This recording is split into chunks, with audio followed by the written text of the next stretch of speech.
A lion is always a lion. There are many jackals and other animals in the forest, but there will only be a one lion. Even గుర్తొచ్చిందా? Yes, మనం మాట్లాడుకోబోతుంది. Yes, so my favourite actor Ilaya Thalapathy Vijay గారు. Okay, so ఇప్పుడు నేను మాట్లాడబోయే ప్రతిదీ కూడా మన భారత రాజ్యాంగాన్ని బేస్ చేసుకొని అండ్ ఎగ్జామ్ పాయింట్ ఆఫ్ వ్యూలో ఇటు జనరల్ కాన్సెప్ట్లో ఈ రెండింటి పాయింట్ ఆఫ్ వ్యూలో మీతో మాట్లాడబోతున్నా. ఓకే, సో ఎలాంటి సాగదీత లేకుండా మీకు ఏ పాయింట్స్ అయితే కావాలో, ఎంతవరకు మాత్రం మీకు ఇంపార్టెంటో ఆ డీటెయిల్స్ ఇప్పుడు నేను మీతో డిస్కస్ చేయబోతున్నా. సరే చూద్దాం. ఇప్పటికీ మనకి 5 రాష్ట్రాల్లో అంటే యూటీస్ అండ్ స్టేట్స్ కలుపుకొని 5 థింగ్స్లో ఎలక్షన్స్ కండక్ట్ అయిపోయాయి. అందులో అన్నిటికంటే దేశంలో ప్రజలంతా ఉత్కంఠతో ఎక్స్పెక్ట్ చేసినామంటే ఒకటి వెస్ట్ బెంగాల్, రెండోది తమిళనాడు. ఇక్కడ ఏం జరుగుతుంది?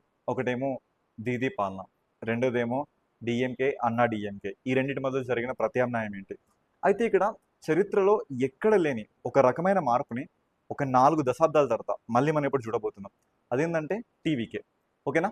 ఇక్కడ విజయ్ గారు టీవీకేని ఎస్టాబ్లిష్ చేసిన 2 సంవత్సరాల్లోనే ఒక సింగిల్ లార్జెస్ట్ పార్టీగా ఉద్భవించడం అనేది ఇది అత్యంత అసాధారణమైన విషయంగా మనం చూసుకోవచ్చు. ఎందుకంటే తనని ప్రొఫెషనల్గా, పొలిటికల్గా, ఈ ఎథికల్గా అనేక రకాలుగా దెబ్బకొట్టిన తను ఏ స్టాండర్డ్ తీసుకున్నాడో దాన్ని వదలకుండా దానికోసం మాత్రం నిలబడ్డాడు. ఇలాంటివి చాలా రేర్ కేసెస్లో మనం చూస్తుంటాం. ఏంటంటే ఆ స్టేట్లో ప్రజలు ప్రత్యేకంగా ఒక ప్రత్యామ్నాయాన్ని కోరుకున్నారు. ఓకేనా? ఒక ప్రత్యామ్నాయాన్ని కోరుకున్నారు కాబట్టి ఈ ప్రభుత్వం వచ్చింది. మరి ఇలాంటి ఘనత ఇటు చిరంజీవి గారు కానీ, అటు పవన్ కళ్యాణ్ గారు కానీ, అటు కమల్ హాసన్ గారు కానీ, రజనీకాంత్ గారు కానీ ఎవరు చేయలేని ఈయన ఒక్కడు ఎలా చేస్తారంటే అదొక ప్రత్యామ్నాయం కోరుకోవడం జరిగింది. అలాంటి ప్రత్యామ్నాయాలు మన తెలుగు రాష్ట్రంలో కనబడలేదు కాబట్టి మనం చూసిన యాక్టర్స్ కానీ వీళ్ళు అంతలా లైన్ లైట్లోకి రాలేకపోయారు. బట్ ఇక్కడ మాత్రం అది కొట్టొచ్చినట్లుగా మనకు కనబడుతుంది. బేసికల్గా తమిళనాడు మొత్తం చూసుకుంటే టోటల్ అసెంబ్లీ సీట్స్ మనకి 234 ఉన్నాయి. అక్కడ మ్యాజిక్ ఫిగర్ చూసుకుంటే మనకి 118 రావాలి, 118 మ్యాజిక్ ఫిగర్ రావాలి. కానీ విజయ్ గారికి ఇప్పటికి వచ్చిన సీట్స్ చూసుకుంటే 108. మరి దీంతో వీళ్ళు ఒక సింగిల్ లార్జెస్ట్ పార్టీగా ఉన్నారు. కానీ అక్కడ హంగ్ ఏర్పడింది. హంగ్ ఏంటంటే ఇప్పుడు మీరు చూసుకుంటే ఇక్కడ ఇక్కడ చూడండి, హంగ్ ఏంటంటే ఆ టోటల్ సీట్స్ అండి. ఈ టోటల్ సీట్స్లో వీళ్ళకి ఎంత రావాలి? 50% ప్లస్ 1 రావాలి. ఇక్కడ విజయ్ గారి సిచ్యువేషన్ ఏంటంటే 118 సీట్స్ రావాలి. ఓకేనా? సో అలా ఉంటే కనుక ఆయన ఇప్పుడు సీఎంగా అవ్వడానికి మనకి ఛాన్స్ ఉంది. అయితే సరే ఇప్పుడు అవ్వలేడా? అవ్వగలడు. ఎలా అవ్వగలరంటే ఒక సింగిల్ లార్జెస్ట్ పార్టీగా హంగ్ ఏర్పడింది. హంగ్ ఏంటంటే అంటే సంపూర్ణ మెజారిటీ రాలేదు ఇక్కడ. ఆ సంపూర్ణ మెజారిటీ రాని ఆ పక్షంలో ఆ ప్రభుత్వాన్ని హంగ్ అంటాం. అంటే ఇక్కడ కోalitions ఈ పార్టీతో పాటు ఇంకొన్ని పార్టీలు పొత్తుకొచ్చి దాని ప్రకారంగా ఒక గవర్నమెంట్ని ఫామ్ చేయడం. అయితే ఇక్కడ అధికార లెక్కల ప్రకారం చూసుకుంటే మనకి డిఎంకే పార్టీ నుంచి 59 సీట్స్, ఏఐడిఎంకే పార్టీ నుంచి మనకి 47 సీట్స్, కాంగ్రెస్ నుంచి 5 సీట్స్, పిఎంకే పార్టీ నుంచి 4 సీట్స్, ముస్లిం లీగ్ నుంచి చూసుకుంటే 2 సీట్స్, సిపిఐ నుంచి 2 సీట్స్, సిపిఎం నుంచి 2 సీట్స్, బీసీకే నుంచి 2 సీట్స్, బీజేపీ నుంచి 1 సీటు, డిఎండికే నుంచి 1 సీటు, ఏఐఎంఎంకే నుంచి 1 సీటు. అంటే ఇలా మనకుంది. ఇక్కడ ఏంటంటే సో మెజారిటీ అంటే ఇప్పటివరకు అధికారిక వివరణ దగ్గర రాలేదు. బట్ ఇక్కడ మెజారిటీ చూసుకుంటే ఈ మైనారిటీ పార్టీలు లైక్ సిపిఐ కానీ, సిపిఎం కానీ, వీసీకే కానీ, లేదు అంటే మనకి ముస్లిం లీగ్ కానీ, లేదంటే పిఎంకే కానీ వీళ్ళతో చూసుకున్న ఒక 11 సీట్లు ఇక్కడే విజయ్ గారికి రావడం జరుగుతుంది. అంటే ఈ 108 సీట్స్కి ఇంకో 11 సీట్లు కలుపుకున్న మనకి మ్యాజిక్ ఫిగర్ కంటే ఇంకొక 2 సీట్లు ఎక్స్ట్రానే మనకు కనబడుతుంది. దాంతోపాటుగా విజయ్ గారు రెండు కాన్స్టిట్యూన్స్ 2 నియోజకవర్గాల నుంచి పోటీ చేయడం కూడా జరిగింది. అందులో ఏదైనా ఒక నియోజకవర్గం నుంచి మాత్రమే కంటిన్యూ అవడానికి మనకి స్కోప్ ఉంటుంది. సో ఇవన్నీ ఆధారాలు మనం చూసుకుంటే బేసికల్గా ఇక్కడ ఈయన మనకి డిఎంకే అని ఏమని, ఇది నాకు రాజకీయ ప్రత్యర్థి అని, అటు బీజేపీని అది నా సిద్ధాంతపరంగా ప్రత్యర్థి అని ఆల్రెడీ డిక్లేర్ చేయడం జరిగింది. అంటే ఈ 2 కాంటెక్స్లో చూసుకున్నా కూడా ప్రజలు ఏమని థింక్ చేస్తారు? ఒకవేళ ఏ డిఎంకేతో ఉంటే సో ఏదో సర్దుమనింది, అడ్జస్ట్ అవుతున్నారు, మన నమ్మకం పోయింది అని ఒక నెగిటివ్ ఇంపాక్ట్ వస్తుంది. అలాంటి తప్పు మాత్రం చేయరు అని నేను అనుకుంటున్నాను. ఇక్కడ డిఎంకే నుంచి అంటే పొలిటికల్ ఎనిమితో ఇక్కడ ఉండ అంటే మనకి పాలిటిక్స్లో కంటిన్యూస్గా ఎనిమిస్ అని, కంటిన్యూస్గా ఫ్రెండ్స్ అని ఇక్కడ ఎవరు ఉండరు. బట్ ఆ కాంటెక్స్లో చూసుకున్నా కూడా ఇక్కడ డిఎంకేతో కూడా చేరడం అనేది మనకి జరగదు. సో ఇక్కడ మ్యాక్సిమం కేసెస్లో ఏంటంటే కాంగ్రెస్ కానీ, పిఎంకే కానీ, ముస్లిం లీగ్ కానీ, సిపిఐ కానీ, సిపిఎం కానీ, వీసీకే కానీ వీళ్ళందరూ జత కట్టడానికి మనకు స్కోప్ ఉంది. మరి ఇలాంటి సిచ్యువేషన్స్లో ఏం చేస్తారు సార్? ఏం చేస్తారంటే వాళ్ళని సాటిస్ఫై చేసే విధంగా వాళ్ళకి కావాల్సిన మంత్రిత్వ శాఖలు కానీ, లేదంటే వాళ్ళకి కావాల్సిన మెయిన్ రోల్ కానీ ఇవ్వడం జరుగుతుంది. సో ఇక్కడ ఏంటంటే ఒక అడ్జస్ట్మెంట్ మేనర్లో ఈ ప్రభుత్వం వెళ్ళడానికి మనకి స్కోప్ ఉంది. అయితే ఇప్పటికందున ఈ లెక్కల ప్రకారం చూసుకుంటే May 7th నాడు మే 7th నాడు ప్రమాణ స్వీకారం చేయడానికి మనకి స్కోప్ ఉందని అర్థమవుతుంది. ఎందుకంటే ఆల్రెడీ మేము మా మెజారిటీని చూపించుకుంటాం, మేము ఫ్లోర్ టెస్ట్‌కి రెడీ అని ఆల్రెడీ గవర్నర్‌కి లేఖ పంపించడం కూడా జరిగిందని మనం పలు న్యూస్‌లో చూడడం జరుగుతుంది. సో ఇక్కడ చూసుకోవచ్చు మనం న్యూస్ మొత్తం మనకి రిజల్ట్స్ వచ్చినాయండి. తమిళనాడు చూసుకుంటే ఏ పార్టీ నుంచి ఎన్ని సీట్స్ వచ్చినాయని, వెస్ట్ బెంగాల్ చూసుకుంటే ఏ పార్టీ ఎన్ని సీట్స్ అని, కేరళ, అస్సాం, పుదుచ్చేరి ఈ సీట్స్ అని మనం చూస్తున్నాం. బట్ ఈ వీడియోలో నేను ఓన్లీ తమిళనాడు గురించి మాత్రమే మాట్లాడుతున్నా. సో ఇక్కడ మనం చూసుకోవచ్చు, ఇక్కడున్న ఈ టీవీకేకి ఇంకొక 10 సీట్లు మనం కలుపుకుంటే 118 సీట్స్ అవుతాయి. అంటే మ్యాజిక్ ఫిగర్ కావాల్సిన నెంబర్ అక్కడ మనకి రావడం జరుగుతుంది. అయితే ఇక్కడ చూడండి, ఒక పాయింట్ చూడండి, ఏంటంటే మనకి విజయ్ గారు 2 నియోజకవర్గాల నుంచి ఎలక్ట్ అవ్వడం జరిగింది. ఈ కాంటెక్స్ట్లో ఇక్కడ ఏంటంటే ఒకదానికి రాజీనామా చేయబోతున్నాడు. అంటే పెరంబూర్ నుంచి తను కంటిన్యూ అవ్వాలనుకుంటున్నాడు ఈస్ట్ తిరుచురు, ఓకేనా, ఈస్ట్ తిరుచు నుంచి తను లెఫ్ట్ అయిపోదాం అనుకుంటున్నాడు. మరి అలా అయినప్పుడు ఆ ప్లేస్ ఏం జరుగుతుందంటే మళ్ళీ బై ఎలక్షన్ వస్తుంది. అర్థమవుతున్నాం, ఒక వ్యక్తి 2 స్థానాల నుంచి 2 నియోజకవర్గాల నుంచి గెలుపొందడం జరిగింది, కానీ కంటిన్యూషన్ మాత్రం ఏదో ఒకదాని నుంచి మాత్రమే ఉండాలి. ఈ కాంటెక్స్ట్లో ఏం జరిగిందంటే ఈయన పెరంబూర్ అండ్ తిరుచి ఈస్ట్ ఈ 2 నియోజకవర్గాల నుంచి గెలుపొందడం జరిగింది, కానీ ఏదైనా ఒక్క దగ్గర నుంచి మాత్రమే తను కంటిన్యూ అవ్వాలి. సో ఈ కంటిన్యూలో తను పెరంబూర్ని సెలెక్ట్ చేసుకోవడం జరిగింది. ఇప్పుడు తిరుచి ఈస్ట్కి ఏమవుతుందంటే దానికి మళ్ళీ బై ఎలక్షన్, మళ్ళీ దానికి ఎలక్షన్ కండక్ట్ చేయాలి. మరి దీంతో నష్టమా, మరి లాభమా, మరి ఆ ప్రజల యొక్క తీర్పు, సో దీని మీద కూడా ఒక రకమైన డిస్ప్యూట్ ఉందండి. అది నేను మాట్లాడదలుచుకోలేదు.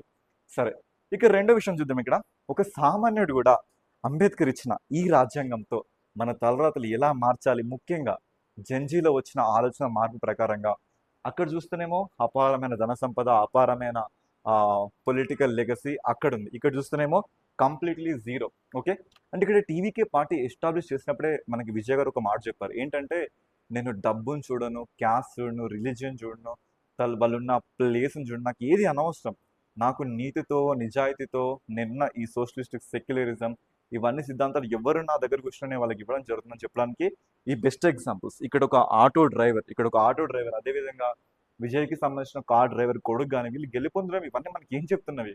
సో రాజకీయాల్లో మార్పు మొదలైంది, the real history begins from now అని ఒక విషయం మనకు అర్థమవుతుంది. ఇలాంటి ఇన్సిడెంట్స్ ఇంకా జరగడం ద్వారా రానున్న కాలంలో మనం కావాలనుకున్న ట్రాన్స్పరెన్సీ, అకౌంటబిలిటీ, రెస్పాన్సిబిలిటీ అన్నీ మనకు అర్థమవుతాయి. ఎందుకంటే ఇక్కడ ఒక బేసికల్గా ఆటో డ్రైవర్ అంటే ప్రజల కష్టాలు ఏంటో ఇంకా తనకంటే బాగా ఇంకెవరికి వస్తాయి, ఓకేనా? సో ఇలాంటి విషయాలు కూడా ఇక్కడ మనం చూసుకోవచ్చు. అది కూడా మామూలు కాదు, ఆల్రెడీ మాజీ మంత్రి మీద గెలవడం జరిగిందంటే అదొక ట్రెమెండస్ ఇష్యూ అండి, ఓకేనా? సరే, ఇక్కడ మనం చూసుకుంటే ఈ ఫోటో నుంచి కూడా మనం చాలా నేర్చుకోవచ్చు. ఇక్కడ ఉంది ఎవరు? కరుణానిధి. అంటే ఈరోజు అంటే ఇప్పటి వరకు ఉన్న ఆ స్టాలిన్ వల్ల నాన్నగారు. సో ఆ వెనుకుంది ఎవరో కాదు, మన ఇళయ దళపతి విజయ్. ఆ రోజు అనుకున్నాడా నేను ఒక రోజు ఈ పార్టీని భూస్థాపితం చేస్తా, సీఎం అవుతా అని. ఇక్కడ మనకేం చెప్తుంది ఎక్స్పీరియన్స్, మీరు ఎట్టి పరిస్థితుల్లో కూడా నిరాశకు చెందొద్దు, మీరు ఎట్టి పరిస్థితుల్లో కూడా డౌన్ఫాల్ అవ్వద్దు. అయితే టెక్నికల్గా మీతో ఒక విషయం మాట్లాడాలి, ఏంటంటే ఈ బుక్ అంటే భారత రాజ్యాంగం, ఈ బుక్లో ముఖ్యంగా మనం article 164 sub class 1, sub class 2, sub class 3, sub class 4ల ప్రకారం చూసుకుంటే ఇక్కడ ఏంటంటే ఎవరైతే మనకి సింగిల్ లార్జెస్ట్ పార్టీగా ఉద్భవిస్తారో, లేదంటే మ్యాజిక్ ఫిగర్ని అచీవ్ చేస్తారో వాళ్ళు ప్రభుత్వాన్ని ఏర్పాటు చేయొచ్చు. అలా ఏర్పాటు చేయొచ్చని గవర్నర్కి ఒక మెసేజ్ని పంపడం ద్వారా అప్పుడు గవర్నర్ అలాంటి ఫ్లోర్ టెస్ట్ని ఖచ్చితంగా అసెంబ్లీలో మాత్రమే జరపాలి. అది కాకుండా నేను రాజ్భవన్లో జరుపుతా, లేదంటే ఇంకేదైనా ప్లేస్లో జరుపుతా అలా అంటే కుదరదు. ఖచ్చితంగా అది అసెంబ్లీలో మాత్రమే జరగాలి. దాని తర్వాత according to article 164 sub class 4 ప్రకారంగా వాళ్ళు ఎవరు? గవర్నర్, ఇక్కడ సీఎం కానీ తర్వాత కౌన్సిల్ ఆఫ్ మినిస్టర్స్ కానీ ప్రమాణ స్వీకారం తీసుకోవడానికి మనకి ఫెసిలిటీస్ ఉంటున్నాయి. ఇవి జనరల్గా ఎగ్జామ్స్లో అడిగే పాయింట్స్ అండి. అండ్ దాంతోపాటుగా ఇక్కడ మీరు గుర్తుపెట్టుకోవాల్సిన పాయింట్ అంటే నేను ప్రతిసారి కరెంట్ అఫైర్స్లో మీకు చెప్తూ ఉంటాను, ఏంటంటే ఒక స్టేట్ గురించి మీకు వచ్చినప్పుడు స్టార్టికల్ పాయింట్స్ ఫస్ట్ తెలుసుకోండి. అవేంటంటే ఆ స్టేట్ క్యాపిటల్ కానీ, ఆ స్టేట్కి హైకోర్టు ఉందా, ఉంటే అది ఏ ప్లేస్లో ఉంది, ఆ స్టేట్ ఎమ్మెల్యే సీట్స్ ఎన్ని, ఆ స్టేట్లో ఒకవేళ ఎమ్మెల్సీ సీట్స్ ఉంటే ఆ సీట్స్ ఎన్ని, ఆ ఎమ్మెల్సీకి సంబంధించిన ఆర్టికల్ ఏం చెప్తుంది, ఆ స్టేట్స్లో లోక్సభ ఎంపీ సీట్స్, ఆ స్టేట్లో ఉన్న రాజ్యసభ ఎంపీ సీట్స్, ఆ స్టేట్లో ఉన్న సీఎం లీడింగ్ పార్టీ, ఆ స్టేట్లో ఉన్న గవర్నర్లు, వీళ్ళ గురించిన కనీసమైన డేటా మీరు మెయింటైన్ చేయాల్సిందనండి. ఇది చేయకుండా మాత్రం మీరు ఇక్కడ నిలబడలేరు. ఇది స్టార్టికల్ జీకే పాయింట్లో మీరు గుర్తుపెట్టుకోవాల్సింది. అయితే ఇక్కడ మనకి 3 రకాలైన ఇష్యూస్ని మనకి అడ్రస్ చేయొచ్చు. అదేంటంటే ఇక్కడ మనకి 3 కైండ్స్గా విజయ్ గారు ప్రభుత్వాన్ని ఏర్పాటు చేయొచ్చు అంటున్నారు. ఒకటి ఏంటంటే కోalition విత్ ద స్మాల్ పార్టీస్. ఇప్పుడు స్మాల్ పార్టీస్ అంటే ఏంటంటే ఎవరికైతే 2 సీట్లు, 1 సీటు, 4 సీట్లు, 5 సీట్లు ఇలాంటి వాళ్ళతో జత కట్టే ఛాన్స్ ఉందా, లేదంటే 1 సీటు, 2 సీట్లు, 3 సీట్లు ఇలాంటి వాళ్ళతో జత కట్టే ఛాన్స్ ఉందా, లేదంటే 1 సీటు, 2 సీట్లు, 4 సీట్లు ఇలాంటి వాళ్ళతో జత కట్టే ఛాన్స్ ఉందా, లేదంటే సిద్ధాంతాలన్నీ మర్చిపోయి ఏఐడిఎంకేతో పొత్తు కలిసే ఛాన్స్ ఉందా, లేదంటే తన పొలిటికల్ ఎనిమి అయిన డిఎంకేతో చేతులు కలిపే ఛాన్స్ ఉందా అనే ఈ 3 రకాలైన థియరీస్ మనకు కనబడుతున్నాయి. కానీ ఈ థియరీస్లో మాత్రం మ్యాక్సిమం పీపుల్ ఏం చెప్తున్నారు, అండ్ మనకి సర్క్యులేట్ అవుతున్న అన్అఫీషియల్ న్యూస్ మేబీ ఇది ఈ నైట్ కానీ రేపు మార్నింగ్ కానీ అఫీషియల్ అవ్వచ్చు. అయ్యాక మనం మళ్ళీ డిస్కస్ చేసుకుందాం. ఆ న్యూస్ ఏమంటుందంటే ఖచ్చితంగా స్మాల్ పార్టీస్తో మాత్రం కోalition అయ్యే ఛాన్స్ ఉంది, వాళ్ళతో కలిసి ప్రభుత్వాన్ని ఏర్పాటు చేయడానికి ఛాన్స్ ఉంది. ఆల్రెడీ సీఎం క్యాండిడేట్గా విజయ్ గారిని డిక్లేర్ చేయడం కూడా జరిగిందని మనకి న్యూస్లో రావడం జరుగుతుంది. ఇక తర్వాత ఇప్పుడు మనం చూసుకుంటే అకార్డింగ్ టు ఆర్టికల్ 164 ప్రకారంగా ఈ పాయింట్ గుర్తుపెట్టుకోండి. అకార్డింగ్ టు ఆర్టికల్ 164 ప్రకారంగా ఇక్కడ విజయ్ గారు విశ్వాస తీర్మానం, ఓకేనా, ఈ విశ్వాస తీర్మానానికి రెడీ అవ్వాల్సిన ఛాన్స్ అయితే మనకి రావడం జరిగింది. ఏంటంటే నా దగ్గర ఇంతమంది ఎమ్మెల్యేలు గవర్నమెంట్ ఏర్పాటు చేయడానికి ఈ ఎమ్మెల్యేల బలం నాకుంది అని ఖచ్చితంగా నిరూపించుకోవాల్సిన అవసరం అయితే ఇప్పుడు ఉంది. సో దీనికి సంబంధించిన ఆర్టికల్ మనకి ఆర్టికల్ 164 ప్రకారంగా మనకి డెలివర్ అవుతుంది. సో ఖచ్చితంగా ఇలాంటి ఫ్లోర్ టెస్ట్ అసెంబ్లీలో మాత్రమే చెయ్యాలి అని చెప్తున్న కోర్టు కేసు ఏంటి అని రేపొద్దున మిమ్మల్ని అడిగితే ఆ కేసు వచ్చేసి that is SR Bommai case అండి. సో ఇది మాత్రం గుర్తుపెట్టుకోండి, SR Bommai case versus Union of India. ఈ కేసు ప్రకారంగా ఖచ్చితంగా ఆ ఫ్లోర్ టెస్ట్ మాత్రం మనకి అసెంబ్లీలో మాత్రమే కండక్ట్ చేయాలని ఇక్కడ ఇష్యూ చెప్తుంది. ఐ హోప్ మీ అందరికీ అర్థమైంది అనుకుంటా. ఇది ఒక ఎగ్జామ్ పాయింట్ ఆఫ్ వ్యూలో మాత్రం కాకుండా ఒక జనరల్ ఒక నార్మల్ సిటిజన్ ఆఫ్ ఇండియా కూడా అర్థమైంది అని అనుకుంటున్నా. అండ్ అర్థం చేసుకోవాల్సిన బాధ్యత కూడా మీకు ఉంది. ఎందుకంటే పాలిటిక్స్ అనేది it's not only for the rich, it's not only for the scholars. ఇది అందరికీ, ఇది భారత రాజ్యాంగం అందరికీ ఇచ్చిందండి, ఓకేనా. ఇలా ఇక్కడ మీరు గుర్తుపెట్టుకోవాలి. అయితే ఒకప్పుడు మనకి మైనారిటీ గవర్నమెంట్గా మనం పివి నరసింహారావు గారిని చూడొచ్చు. ఆయనకి మ్యాజిక్ ఫిగర్ అంత నెంబర్ లేకపోయినా కూడా ఆయన గవర్నమెంట్ నడిపిన ఆ చరిత్రని మనం చూసుకోవచ్చు అప్పట్లో. అయితే ఇక్కడ మనం ఇంకొక విషయం గమనించవచ్చు, ఒకవేళ ఈ సింగిల్ లార్జెస్ట్ పార్టీకి వచ్చిన వీళ్ళ వల్ల కూడా గవర్నమెంట్ని నడపడం సాధ్యం కానప్పుడు ఆ సెకండ్ లార్జెస్ట్ పార్టీని కూడా మీరు మీ యొక్క విశ్వాసాన్ని నిరూపించుకోండి అని గవర్నమెంట్ పిలవడానికి కూడా ఛాన్స్ ఉంది. లేదా ఇవేవి జరగనప్పుడు మళ్ళీ ఆ రాష్ట్రంలో ఎలక్షన్స్ రావడానికి కూడా స్కోప్ ఉంది. అయితే మళ్ళీ ఎలక్షన్స్ వచ్చేంతలా అయితే ఇప్పటివరకు ఇక్కడ జరగదు. అది మ్యాక్సిమం కేసెస్లో అది కంప్లీట్గా ఇంపాసిబుల్, ఓకేనా. అది కంప్లీట్ ఇంపాసిబుల్, జరగదని కాదు, అది మ్యాక్సిమం కేసులో ఇంపాసిబుల్ అని చెప్తున్నా, ఓకేనా. మ్యాక్స్ ఇక్కడ ఆ సింగిల్ లార్జెస్ట్ పార్టీ కానీ సెకండ్ లార్జెస్ట్ పార్టీ కానీ వీళ్ళు ఏర్పాటు జరుగుతుంది. ఇది కంప్లీట్గా గవర్నర్ యొక్క విచక్షణ అధికారుల మీద మాత్రమే రన్ అవుతుందని ఇక్కడ మనం గుర్తుపెట్టుకోవచ్చు, ఓకేనా. సో ఇక్కడ నేను మీకు చెప్పదలుచుకున్న విషయం ఏంటంటే ఆల్మోస్ట్ విజయ్ గారు ఈయన రాకతో దేశంలో, తమిళనాడులో మాత్రమే కాదు దేశంలోనే ఒక కొత్త పొలిటికల్ హిస్టరీ మాత్రం స్టార్ట్ అయిందని కుండ బద్దలు కొట్టినట్టుగా చెప్పొచ్చు. ఇది జనరల్ కాంటెక్స్ట్లోనే కాదు, మీ కాంపిటేటివ్ ఎగ్జామ్ అండ్ మీ లైఫ్కి ఇది మస్ట్ అండి. Politics is must for your life. ఇప్పటి నుంచి ఒక కొత్త ఏరా స్టార్ట్ అని నేను అనుకుంటున్నా. ఇది ఇలాగే కంటిన్యూ అవ్వాలి.